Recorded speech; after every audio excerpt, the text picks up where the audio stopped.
Hello everyone, welcome back to another episode of r/PettyRevenge. In today's episode, take my parking spot that I just dug out?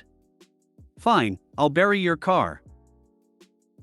How I got a terrible manager so embarrassed and stressed she quit. CEO got to drink disgusting coffee because of stealing mine. Before we get started, make sure to subscribe so you will never miss a video. So let's get started. Take my parking spot that I just dug out? Fine, I'll bury your car. This happened a couple years ago. It had snowed a bunch, and so I went out to clear a spot for my boyfriend at the time for when he got home from work, police officer. I spent a while digging it out, and as I was finishing up, some girl drove up and parked in it while I was still shoveling it. I told her that I just dug it out intending to use it and asked her to move, and she didn't. She then got out of her car and walked away. Turns out she lives 2 buildings down, so she normally wouldn't park there anyways. Our complex had a mini snowplow, and the dude was plowing in the area and saw this all go down. He helped me move all the snow from the pile he just created and put it all around her car. We buried it up to the door handles on all sides. He then dug out a new spot for me. Saw her later trying to dig out her car. Turns out she didn't have a shovel. So, naturally, because I'm petty, I went out and reshoveled the sidewalk from the lot up to our building, and threw all of the snow on her vehicle while I did it. Then went inside and took my shovel with me. That last bit really sealed the deal on this being petty. I was gonna say that was the cherry on top of pettiness. Was she watching while you did it? That would be the icing on the petty cake. Pretty sure stealing a freshly shoveled parking spot is a valid defense for manslaughter in both Chicago and Boston. I feel the same way, but as a Canadian I would probably have to apologize while I did it. Should have dumped a bucket of water onto the car as well. I would have put an envelope under her wiper blade with a note that read "Good luck" and a plastic spoon. LMAO. Love this idea. Also put a little ribbon around the spoon as if it's a gift. This reminds me of something that I witnessed while I was in the army. I had a buddy who was, well, special sometimes. In one of his more special moments, he managed to mouth off to exactly the wrong person at exactly the wrong moment. The consequences of his actions were creative. He was given a toy shovel and bucket and given the task of moving 3 metric tons of pea gravel exactly 400 meters east. I aspire to reach levels of pettiness this high. Having lived in snow country, I loved it. Even living in an apartment, I always have a shovel, plus I help neighbors not act like the rude asshole that she is. How I got a terrible manager so embarrassed and stressed she quit. I worked under a manager a few years ago who was awful in every sense of the word. She would throw personal belongings into the garbage, things like designer purses, coffee mugs, etc. Her excuse was they shouldn't be laying around in the open. I understand that, but you don't throw people's personal belongings away.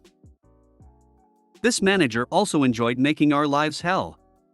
She would add extra work on us from previous shifts that were short-staffed, as well as add work when governing bodies would be coming in to clean up the area. We would tell her we didn't have the already hilariously ridiculous time to get the impossible work done. She started suggesting we skip our breaks.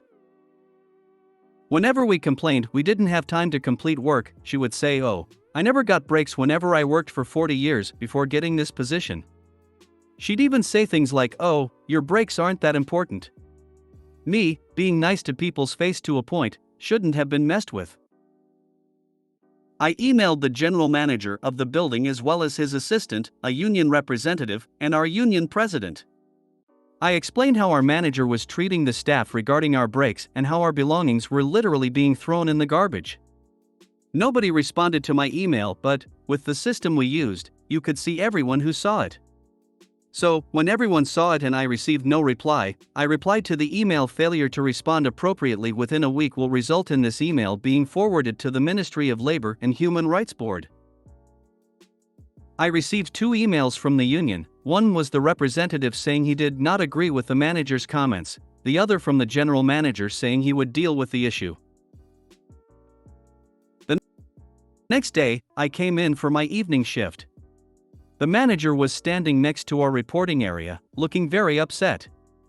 She pointed at a paper on the wall and explained that the general manager gave her that and that we were to sign off when we took our breaks, and if for whatever reason we missed it, she was to pay us overtime for it. She then took me aside and told me she did not understand why someone would report her for cracking jokes.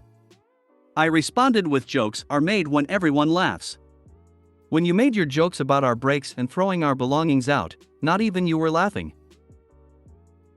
She quit 3 days later, stating too much stress. Sounds more like 40 years of a childish power trip. A good manager never bullies their employees, and they pitch in to actually help with the work, not put full responsibility on the employee's shoulders while trying to claim all the glory for the work that's actually completed. See, she'd have known that if she took her breaks over the years. I did this when I was in management and got told from upper management I was too nice and not cut out for this type of work. So her 40 years of experience turned out to have the same value of crap because she quit 3 days after. Big talk, took a quick walk. She quit because of too much stress, right? Presumably also because headquarters said, yeah, no, you need to leave, because we won't cover you in case anyone sues you. Also, you are not getting a promotion ever again. Pulled an Uno reverse on that Karen. No, I'll talk to your manager about this. That burn was so intense I could cook my dinner with it. She didn't go home from stress, she got 3-degree burns from that. I stopped reading at the first mention of a union. She told union workers to not take their break? You should have stopped the conversation right there and done it. Immediately file a grievance. Open and shit case to not be allowed to take breaks.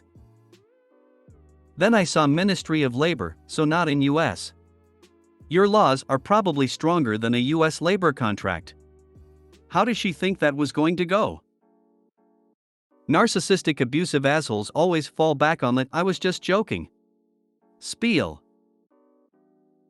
That was an amazing response, let alone go into bat for your team. I'm saving that. Well done. CEO got to drink disgusting coffee because of stealing mine.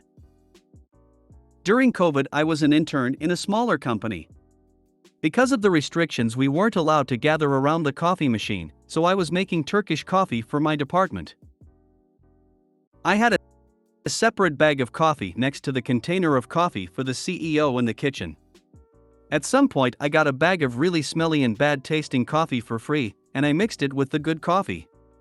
However, the smell and taste were too overpowering, so each time I added just a small spoon of it to the pot. So, I had 2 bags opened. I noticed that the bags were closed differently than I had closed them and suspected that the CEO's secretary decided to steal some of my coffee. So, I put the smelly coffee in front and hid the good one. I again see that the bag was closed differently, and I go and open the CEO's pot, and lo and behold, the container smells of the bad coffee. The CEO got to drink the disgusting coffee because his secretary was too lazy/cheap to go to the store when she ran out of it. At my first real job, the CEO used to make me use the same foam cup all week to refill her tea at the coffee shop around the corner, really taking advantage of the coffee shop's free refills. Disgusting. Lipstick on the rim, heavily stained cup. I wasn't even an assistant or admin, just the youngest person in the office. For the whole year I worked there, I only got her decaf. Anyway, good on you, he did it to himself. Poor CEO don't even know about your hidden war with his secretary and gets punished. Well, he got caught up in the war, but don't feel sorry for him. Why do you serve bad/smelly coffee at all? OP literally says they're adding a tiny bit to the standard coffee because they got it for free and didn't want to waste. That said, OP, just leave the shit coffee as the public bean and use the good stuff for yourself and your coworkers who appreciate a good Turkish coffee. Most people, I'm in NA, wouldn't know the difference and wouldn't even enjoy a Turkish brew. Considering he makes more than all of them, I don't feel bad. He can make his own, and I'd stop putting the good coffee in the kitchen. I keep mine locked up. Wait, let's take a step back. You really fed your colleagues with, probably, expired shit coffee in small portions? And you think it's normal in the first place? It wasn't expired, just not the brand that we are used to drinking. The taste and smell were not noticeable in the whole quantity. Oh, okay, so it wasn't expired, just different brand. Also, don't take what isn't yours in the office is not that common sense. That would be grounds for this pettiness. Well played. If you made it to the end of the video, thanks for watching. Don't forget to like, subscribe and share, and we will see you in the next video.